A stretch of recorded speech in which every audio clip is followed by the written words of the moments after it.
Asibingelele kubabukeli be-Transformation Live. Asibonge i-support nothando nelikhombisayo entweni esisuke sikhuluma ngazo. Sihlezi ke sisho ukuthi kube anikho nina ngabe mhlambe ngabe asikho nathi kodwa inina who keeps us going.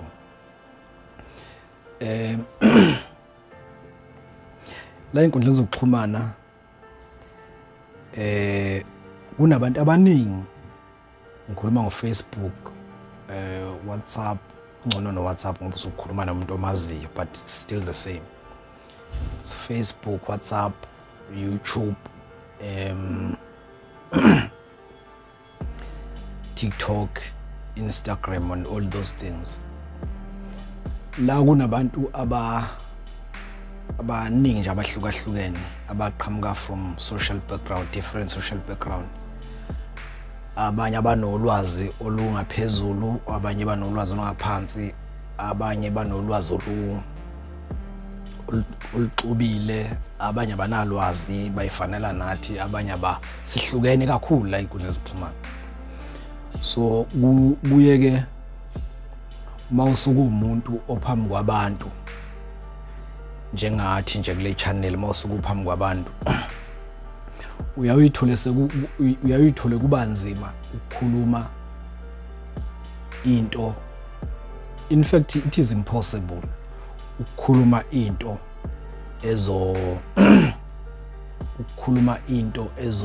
ezonelisa noma ezothinta imizwa yabo bonke labo bantu abasilandelayo ngendlela eright. Kukancane ukuthi ungayikhulumi, into ezonyathela abanye nje amakhona, noma ngabe kuthi ukhuluma ngani abantu bangazi ngikhuluma ngazo lezi ndaba zasejele nazo. Futhi uyakhumbula nje ngisanda kukhuluma ngeindaba zasejele, ngangithi mangikhuluma ngento luckily sekunezinkundla zokuxhumana manje, ezinye izinto ezenzeka ejele sesiyakwazi ukuyibona. Kodwa phambilini ngangithi mangitshela abantu nganginokwenza isibonelo ngithi isiboshwa siyakwazi ukufaka amafoni awu4 la ngaphakathi, la amafoni nje awu4 ngaphakathi ahlale la ngaphakathi. Khona omunye umuntu, khona abanye ngangithi mangibatshena nje ukuthi isiboshwa siyakwazi ukufaka amafoni awu4 la, amafoni awu4 3 amafoni.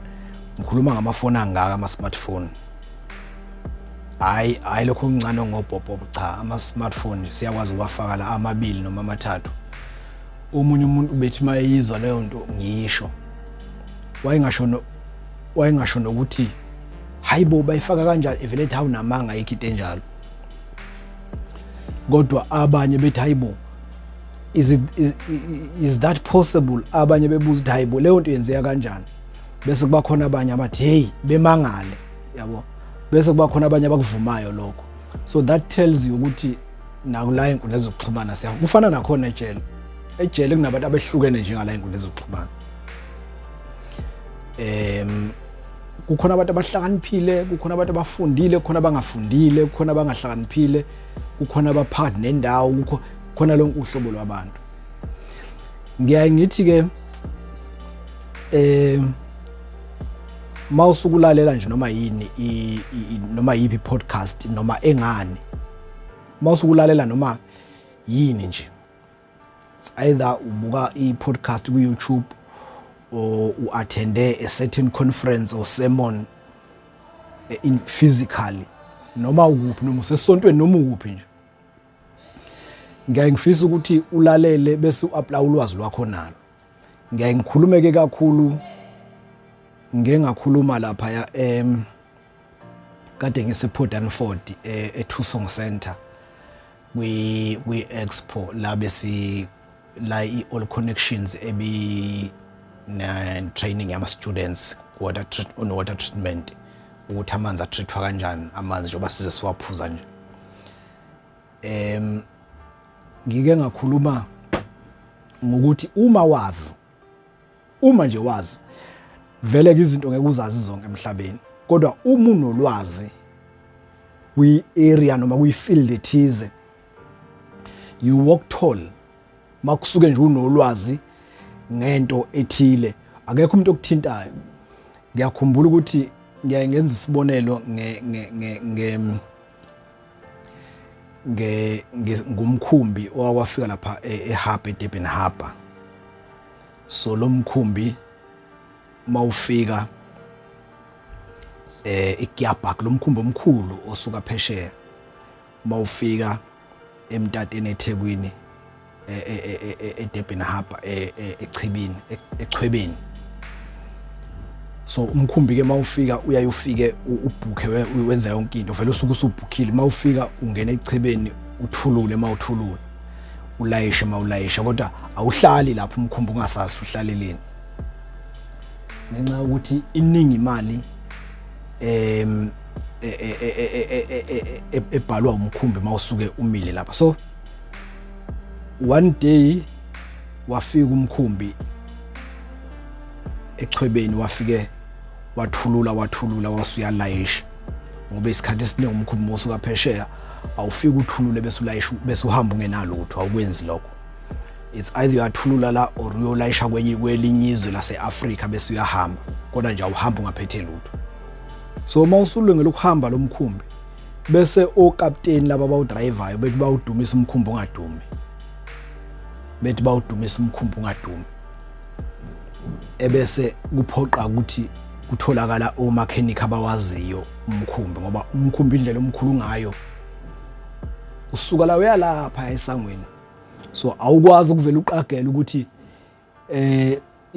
ufike kuphi, ufuna abantu abawaziyo umkhumbi, ngoba abantu abawaziyo bazofike bewudumise, bebona udumi bese bethi inkinga ila, bese beyawulungisa. So labo kapteni basebefona, it happens ukuthi labo kapteni ibona abanikazi bomkhumbi. So ke kuthe uma sewungasaduma umkhumbi, base labo kapteni befonela ikhampani ekhanda imkhumbi yapheshe yase Cape Town, bayitshela ukuthi sinenkinga la sila eThekwini, singabanikazi bomkhumbi, umkhumbi unenkinga, siyawudumisa ufuna ukuduma. Yayisethi ikhampani lese ese Cape Town no we are coming, yathatha amathuluzi ayo afakwe ebhanoyini, yaflya yeza ibhanoyi ze fastest mode of transport. So musuke Cape Town ngebhanoyi kuyashesha kakhulu. So mabefika ikhampani lesuke Cape Town izolungisa lo mkhumbi, bafike bawukhanda lo mkhumbi wangalunga, mabethi bawudumisa wangaduma. And then base becharge 900,000 i-service fee yokuthi nje siwukhandile. I mean we spend time sikhanda lo mkhumbi, noma ungalunganga kodwa sizocharge 900,000. Bayazi ke abantu abakhenikha imoto nabake bekhenikisa imoto, umakhenika uyayithatha imali noma imoto engalunganga, kodwa uyayithatha imali yomsebenzi nje lo awenzile nesikhathi sakhe asichithe imoto, noma engasezi ukuba imali ephelele. So ke nale company eyayisuke eKapa izolungisa lo mkhumbi yafike yehluleke, yayisithatha 900,000. So ungabona ukuthi mayicharge 900,000 kusho ukuthi kuba umkhumbi yawukhanda walunga, yayizothatha malini. And then bese befonele enye eSemarisburg, ikhampani ekhanda imkhumbi, nayo ifike izeThekwini izolungisa lo mkhumbi, nawe yafika yehluleka, yaphinde nayo yacharge 900,000 ukuthi sifikile sazolungisa lo mkhumbi sehluleka. Base befonele esithathu ukuthi izolungisa lo mkhumbi, nayo lesithathu yafika yehluleka, yayisicharge u900,000 nayo ukuthi ichithe isikhathi sayo ekhanda lo mkhumbi. I'm going somewhere. Ngesikhathi labelungu befone labo kapteni abawu2 abadriver lo mkhumbi, ngesikhathi befonela wonke lama companies kunensizwe elokhu ishilo nje esebenza khona la eMkhunjini. Kunensizwe elokhu ishilo ithi yazi ithi lapha ehostela kwaMashu kunensizwe engawukhanda lo mkhumbi. Eyayisebenza nje la eMkhumbini ilabor nje khona la eDurban Harbour. Ilokhu ishilo kulabelungu ithi yazi njengoba ni busy nifonela umuntu ongahle ekhanda umkhumbi kunensizwa nje lapha ya ehostela kwaMashu ingawukhanda lo mkhumbi. Labelungu bengayinaki lento eshoyo lensizwa ngoba la kukhulunywa ngento serious, akukhulunywa ngomuntu, ukukhulunywa ngecompany ezokhanda lo mkhumbi. So lona ukhuluma ngomuntu nje yabo ukushuthi ucabanga ukuthi ibhayisikile lelifile la. So kuthe esehlulekile umathathu lama companies labanikazi bomkhumbi basebethi no sekuyasiphoqa manje ukuthi sifonele icompany eseChina ezosuka izokhanda lo mkhumbi. Uzobona ukuthi indleko manje izoba ngakanani mase kusuka icompany eChina iza la eSouth Africa eThekwini yokhanda umkhumbi. Ngaphambi kokuthi labanikazi bomkhumbi befonele icompany yaseChina ukuthi izokhanda lo mkhumbi kwase kuba khona oyedwa nje wathi yazini ake sizame leyo muntu olokhu kuthuya kwazo lokuthuka kwaMashu hostel. Ake sizame lo muntu olokhu kuthuka kwaMashu hostel olokhu lensizwe lekho ukukhuluma ngayo. Yabo mawususenkingeni ngesilungu angazi bathini kodwa mawususenkingeni uthatha lonke usizo liqhamukayo. Ugcina uthatha lonke usizo liqhamukayo ngisho lolo kade ulweya. Ugcina usubona sengathi yazi ngempela ngathi lona lizongisiza after usuhlulekile ukuthola usizo la kade ucabanga ukuthi uzolithola khona. So labo belungu basebephuthuma nalensizwa ade lokhu balayela baphuthuma ehostela kwaMashu. Bafike bayifica lensizwa ekuthiwa ngawukhanda lo mkhumbi ngoba lo wayelokhu ebashusha uyabatshela ukuthi yazi lensizwa engikhuluma ngayo la hostela kwaMashu yayisebenza khona la eMkhunjini yayikhanda imkhumbi nayo ixoshile ukuthi iyadakwa yaxoshisa ukuthi iyadakwa yayikhanda yona imkhumbi eniyakwazi ukuyikhanda ihlala la ehostela kwaMashu nganithatha ngise kuyona. So abelungu babelokhu beziba lensizwa besafuna ama companies ithikele then ekugcineni ke mase beya kuyona lensizwa sebeyafika ke baholwa yilo kade lokho ebashusha elokho ebatshena ukuthi kunensizwa lapha kwaMashu. So bathatha imonto abelungu baphuthuma ehostela kwaMashu. Mabefika ebese lo kade layela laba belungu uyakhuluma nalensizwa uthi mfowethu kunjani. Bayifica emkhukhwini wayo lensihleze emkhukhwini qoki iavaroli ingcolile nje. Ebesithi no yazi bese lo okade layela belungu usiyabatshana ukuthi yazini laba belungu laba bafela uMkhumbi. So ngicela uzobasiza bakhandela. So ngibalayele wena ukuthi wena uyakwazi ukukhanda imkhumbi. Indlela yayiyona lensizwa labelungu mabefika mabeyibuka nje ilele phansi ilalele emkhukhwini wayo. Ayibavela ababona abelungu ukuthi ayikho into ezolingiswa lo muntu. Lo ayikho into ezolungiswa lo muntu. Base bethi ngoba sisenkingeni asinayo enye choice ake simthathe sibone ukuthi uzofika enzeni phambili. Lensizwa bathi mabeyicela ukuthi iyobakhandela uMkhumbi yayisivele ayibuzanga nokuthi unani uMkhumbi. Bathi mabesho nje ukuthi uMkhumbi wethu ufila usadumi. Ayibuzanga nokuthi cha yavela yathatha utoolbox wayo utoolbox lo ngaka. Babona belungu ukuthi hayi lo muntu ngeke awukhandele uMkhumbi. Ngoba kuhluleke ama companies asuke neload ye material noma yeyipanela zokukhanda imkhumbi igcwele ibhano oyibesuka eKapa bezokhanda lo mkhumbi. Lona uphethe toolbox lomncane ungaka.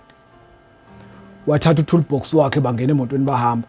Bathi mabefika emtateni lapha eDurban Harbour ithike lensizwa uphi lo mkhumbi ofile bethi abelungu nanku. Isuka kwaMashu ibhemela ugwayi wayo. Bhema nje iluzi yayo ayikhulumi futhi. Yabuza nje ukuthi uphi umkhumbi yathi na kwathiwa nanku. Yasiyawubuka for 2 hours ibheme lugwayo ibuka nje ibuka uMkhumbi